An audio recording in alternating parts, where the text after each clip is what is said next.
ដំណឹងបន្ទាន់អីយោយរថយន្តដ៏ទំនើបមួយគ្រឿងនៅប្រទេសថៃបើកសុកស្រាប់តែអគ្គិភ័យឆាបឆេះយ៉ាងសន្ធោសន្ធៅធ្វើឲ្យម្ចាស់រថយន្តក៏ដូចជាអ្នកធ្វើដំណើរតាមដងផ្លូវភ័យផ្អើលជួយឈររថយន្តជើងគ្នាព្រោះខ្លាចរថយន្តផ្ទុះស្លាប់អីចឹងទៅមិនត្រឹមតែប៉ុណ្ណោះយើងងាកមកមើលរថយន្តដឹកទំនិញមួយគ្រឿងទៀតរបស់ថៃដែលកំពុងតែដឹកស្រាប់តែអគ្គិភ័យឆាបឆេះត្រង់ពីក្រោយតែម្ដងធ្វើឲ្យម្ចាស់ក៏ដូចជាពលរដ្ឋថៃក្បែរនោះនាំគ្នាសន្លន់ស្លោយកទឹកមកជួយពន្លត់រៀងខ្លួនយើងងាកមករថយន្តដឹកស្វាយរបស់ថៃមួយគ្រឿងទៀតដែលកំពុងតែបើកស្រាប់តែផ្ទុះកង់មួយចំហៀងរលាប់កាប់ងាផ្ងាជើងផ្ងាដៃចាក់ស្វាយចោលពេញទាំងផ្លូវអីយោយពិតជាវិធាន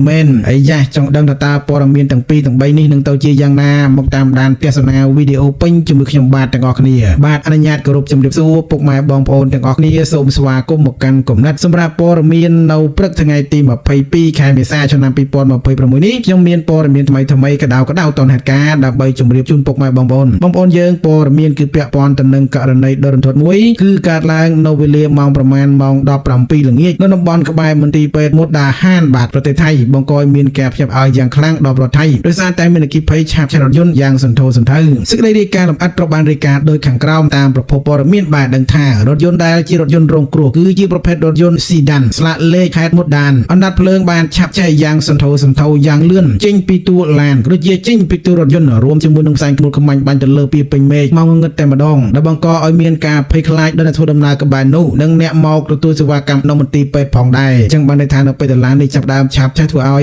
យពលរដ្ឋថៃក៏ដូចជាអ្នកជំងឺល្មមដែលកំពុងតែព្យាបាលនៅក្បែរមន្ទីរពេទ្យហ្នឹងគឺនាំគ្នាភ្នែកសប្រងព្រាតបាទខ្លាញ់លោវរថយន្តនឹងទុះធុងសាំងផ្ទុះអីអញ្ចឹងទៅបាទឥឡូវនេះយើងងាកមកមើលព័ត៌មាននេះលម្អិតបន្តទៀតបាទសកម្មភាពសង្គ្រោះភ្លាមបន្ទាប់ពីទទួលបានសញ្ញាអាសន្នក្រុមអ្នកពលរដ្ឋអគ្គិភ័យមកពីសាលាក្រុងមុតដាហានបានបញ្ជូនកម្លាំងអន្តរាគមន៍រួមជាមួយរថយន្តពលរដ្ឋអគ្គិភ័យច្រើនគ្រឿងចុះដល់ទីតាំងកាត់ហេតុជាបន្ទាន់ផងដែរប្រតិបត្តិការនេះត្រូវបានដឹកនាំដោយលោកអាន់ឌុលស៊ីរីម៉ាន់ដើម្បីគ្រប់គ្រងស្ថានភាពក្រុមមន្ត្រីបានប្រើប្រាស់បច្ចេកទេសបាញ់ទឹកពន្លត់និងទប់ស្កាត់មិនឲ្យភ្លើងឆេះរាលដាលដល់តំបន់ក្បែរខាងរហូតអាចគ្រប់គ្រងភ្លើងបានទាំងស្រុងរយៈពេលដ៏ខ្លីបំផុតការខូចខាតនឹងតាមការស៊ើបអង្កេតជាលទ្ធផលនៃការឆាបឆេះនេះស្ថានភាពរថយន្តត្រូវបានភ្លើងឆាបឆេះតិចទាំងស្រុងតែម្ដងគឺវិនិច្ឆ័យបាត់ទៅហើយឬក៏ភាសាថៃគេថាឆេះមាត់แล้วទើបតែមើលមិនស្គាល់ថារថយន្តនោះមកអីប្រឆេះមាត់แล้วបែបនេះគ្រោះថ្នាក់ដល់មនុស្សណៃផ្អែកតាមរបាយការណ៍បាត់ថំពុំមានមនុស្សណាម្នាក់រងរបួសឬក៏បាត់បង់អាជីវិតក្នុងហេតុការណ៍នោះទេបច្ចុប្បន្ននេះមន្ត្រីជំនាញក៏ដូចជាអាជ្ញាធរពាក់ព័ន្ធបាននឹងកំពុងដំណើរការក៏ដូចជាចុះពិនិត្យបន្ថែមនៅលើទីតាំងកាត់ហេតុឲ្យល្អិតល្អន់ដើម្បីស្វែងរកមូលហេតុពិតប្រាកដដែលបង្កឲ្យមានការឆាបឆេះនេះថាតើបណ្ដាលមកពីអ្វីឬក៏ឆ្លងចរន្តអគ្គិសនីនៅក្នុងរថយន្តអីអញ្ចឹងទៅបងប្អូនចឹងពាក់ព័ន្ធទៅនឹងការឆាបឆេះរថយន្តនៅប្រទេសថៃឃើញថាសម្បូរដែរបាទមិនតែម្ដងទេឃើញដងហើយបើឆេះក៏មានឡានចតចោលឆេះផ្ទះឆេះដល់រថយន្តក៏មានដែរបាទមិនដឹងថាកម្ពុជាទេថៃបាទឥឡូវនេះយើងងាកមើលព័ត៌មានមួយទៀតពាក់ព័ន្ធទៅនឹងករណីភេទគ្នាបាទអគ្គិភ័យបានឆាបឆេះយ៉ាងសន្ធោសន្ធៅនៅរថយន្តដឹកទំនិញកង់6មួយគ្រឿងបាទគឺឆាបឆេះយ៉ាងសន្ធោសន្ធៅតែម្ដងសេចក្តីរាយការណ៍ព័ត៌មានដូចខាងក្រោមអគ្គិភ័យឆាបឆេះរថយន្តដឹកទំនិញកង់6យ៉ាងសន្ធោសន្ធៅក្នុងសង្កាត់ដងមឿងទីក្រុងបាងកកប្រទេសថៃហេតុការណ៍គ្រោះថ្នាក់មួយបានកើតឡើងយ៉ាងអាសន្នកាលពីរសៀលថ្ងៃទី21ខែមេសាឆ្នាំ2026ម្សិលមិញបង្កឲ្យមានការភ្ញាក់ផ្អើលយ៉ាងខ្លាំងដល់អ្នកពលរដ្ឋភ័យនិងបងប្អូនពលរដ្ឋថៃនៅតំបន់នោះផងដែរវឌ្ឍនភាពដូចជាការកាត់ហេតុពេលវេលានៃការកាត់ហេតុនៅម៉ោង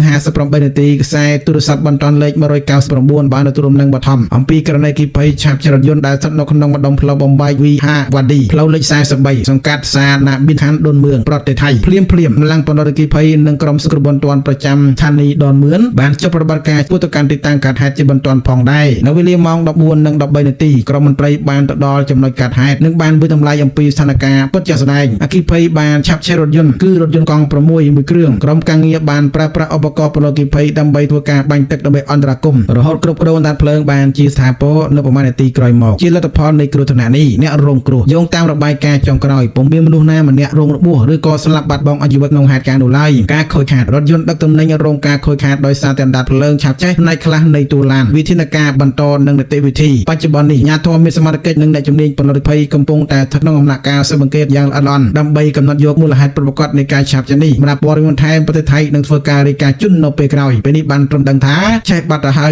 ហើយបងប្អូននេះគឺជាព័ត៌មានមួយបាទពាក់ព័ន្ធទៅនឹងករណីនៅប្រទេសថៃបាទដែលមានតាំងពីរថយន្តស្ដានផងតាំងពីរថយន្តធម្មតាផងបាត់កង់6គឺត្រូវបានភ្លើងឆេះបាទចឹងណាយើងនៅព័ត៌មានមួយទៀតព័ត៌មានចុងក្រោយពាក់ព័ន្ធទៅនឹងករណីរថយន្តមួយគ្រឿងទៀតបាទគឺបានបាត់បង់ម្ចាស់ការបាទគឺរថយន្តដឹកស្វាយគឺបែកកង់សុទ្ធតែផងបាទបាត់បង់ម្ចាស់ការក៏រេជង្គោតនៅតាមផ្លូវជាតិកន្លះកាប់ថ្ងៃអញ្ចឹង ទៅឥឡូវយើងមកមើលព័ត៌មាននេះលម្អិតជាមួយខ្ញុំបាទបន្តទៀតហេតុការណ៍គ្រោះថ្នាក់ចរាចរណ៍មួយបានកើតឡើងបង្កឡើងដោយរថយន្តដឹកទំនិញធុនស្រាល Pick up ដឹកស្វាយពេញទ្រុងបានជួបឧបទ្ទវហេតុទូកង់យ៉ាងរន្ធត់បណ្ដាលឲ្យបាត់បង់ម្ចាស់ការនិងកកស្ទះនៅកណ្ដាលផ្លូវហេតុការណ៍លម្អិតនៃហេតុការណ៍នេះត្រូវបានរាយការណ៍ដោយខាងក្រោមគ្រោះថ្នាក់ចរាចរណ៍នេះបានកើតឡើងនៅកំណត់ផ្លូវជាតិលេខ1ចន្លោះគីឡូម៉ែត្រលេខ6869ក្នុងគន្លងផ្លូវកណ្ដាលខាងជើងពោះទៅទីក្រុងបាងកកតែម្ដងរថយន្តបង្កហេតុគឺជាប្រភេទរថយន្ត Pick up ដែលទុកទៅដោយស្វាយយ៉ាងពេញយ៉ាងសន្ធឹកសន្ធាប់អ្វីដែលគួរឲ្យអាសូរនោះគឺម្ចាស់ទំនិញបានត្អូញត្អែប្រាប់ថាតម្លៃស្វាយបច្ចុប្បន្ននេះកំពុងតែធ្លាក់ចុះទាបខ្លាំងផងគឺមិនដល់5បាតទេក្នុង1គីឡូក្រាមអីយយពិតថោកមែនទែនពិតជាថោកមែនទែនអាថោកដោយសារអីដោយសារតែមិននាំមកកម្ពុជាបាទនិយាយទៅចុះបាទឯធ្វើពាក្យឯកាកម្ពុជាធ្វើពាក្យឯកាពេលថៃពងតែបះជើងនេះឲ្យបាត់តំណឹងស្រុកឥឡូវយើងមកមើលព័ត៌មានបន្តទៀតបាទនៅក្នុងនោះក៏ដូចជា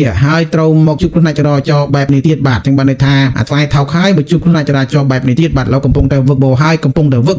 ការចុះអន្តរាគមន៍ពីអាជ្ញាធរភ្លាមក្រោយកើតហេតុមន្ត្រីនគរបាលចរាចរណ៍ផ្លូវលបឿនលឿនបានចុះដល់ទីតាំងស្ថានភាពរថយន្តត្រូវបានគេឃើញថាក្នុងស្ថានភាពបែកកង់ឈប់នៅកណ្ដាលផ្លូវការខូចខាតពុំមានការខូចខាតទ្រព្យសម្បត្តិច្រើនដល់សាធារណជនទេអ្នកបើកបររងរបួសស្រាលតែប៉ុណ្ណោះហើយត្រូវបានក្រុមអ្នកសង្គ្រោះជួយសង្គ្រោះបន្ទាន់ផងដែរនៅក្បែរនោះបាទគឺមិនបានបញ្ជូនទៅទីពេទ្យទេគឺត្រឹមតែរបួសល្មមតែប៉ុណ្ណោះវិធានការសុវត្ថិភាពនិងចរាចរណ៍ដើម្បីបង្ការកុំឲ្យមានគ្រោះថ្នាក់លើរថយន្តផ្សេងទៀតមន្ត្រីជំនាញបានប្រញាប់ប្រញាល់ដាក់ចរាចរណ៍ដើម្បីជាសញ្ញាស្គាល់ថាពេលនេះរថយន្តកំពុងតែដេកលើផ្លូវហើយទន្ទឹមនឹងនោះក៏បានសម្របសម្រួលជាមួយក្រុមធានារ៉ាប់រងដើម្បីជប់ពិនិត្យពីតម្លៃការខូចខាតនិងស្ទួយរថយន្តចេញពីផ្លូវផងដែរបងប្អូនចឹងខាងប្រទេសថៃគេមានខាងធានារ៉ាប់រងបាទខាងរ៉ាប់រងហ្នឹងហើយបើសិនជាកម្ពុជាយើងតាមកម្ពុជាយើងក៏មានធានារ៉ាប់រងដែរបាទប៉ុន្តែគណៈបងប្អូនខ្មែរយើងមិនសូវជាទុកចិត្តលើធានារ៉ាប់រងអីចឹងទៅប៉ុន្តែបើសិនជាក្រុមហ៊ុនធានារ៉ាប់រងណាល្អទៅលើឡានធានាទៅលើម៉ូតូឬក៏ជីវិតហ្នឹងបងប្អូនទិញធានារ៉ាប់រងវាល្អដែរបាទបើយើងអត់មានទេហើយសប្តាហ៍នេះបើសិនបងប្អូនជឿថាទិញធានារ៉ាប់រងអីខ្លាំងបងប្អូនសម្រាប់សុខភាពយើងអាចប្រើប្រាស់បសសអីទៅបាទដើម្បីយើងទៅពេទ្យទៅអីវាកាត់សអស់លុយចឹងទៅគេថាយើងអត់មានបសសទេអាចថាពិបាកដែរបាទ